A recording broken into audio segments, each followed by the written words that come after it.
श्रेष्ठतम आकृति बनाई है, सबसे सुंदर जो मुझे बहुत प्यारे हैं मैंने मनुष्य बनाए हैं।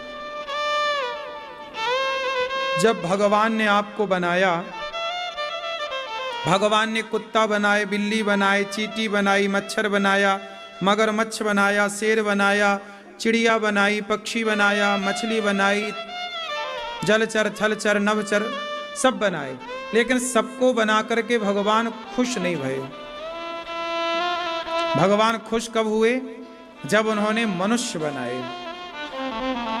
एक दिन भगवान नाच रहे, देवता बोले प्रभु काहे नाच रहे?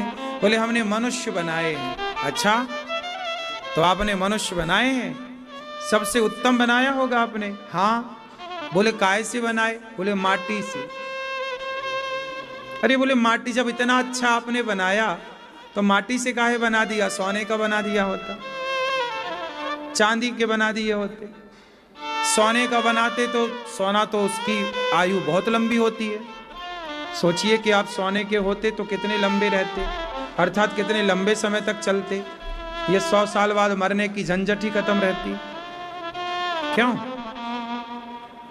तो मुझे आप लोग बताओ कि भगवान ने आपको सोने का क्यों नहीं बनाया, माटी का काहे बनाया? जब ईश्वर ने बनाया ही है, इतना अच्छा बनाया, तो माटी से काहे, सोने से क्यों नहीं? ये मैया आप बताओ, पीली मैया बैठे बैठे बताओ काहे से बनाया आपको? यदि आप सोने की बनती ना मैया तो सोने के झुमके उमके पहनने की झंझट ही ना होती, कान ही सोने का होता, पति परेशान ही ना होता, सोने का हार लाओ, फिर इस हार वार की जरूरत सोने की होती पूरी। क्यों? बहुत खर्चा बच जाता आदमियों का। सोने की लड़ाई ना होती, आदमी सोने के होते। क्यों? भगवान ने मिट्टी का काहे बनाया, सोने का काहे नहीं बनाया?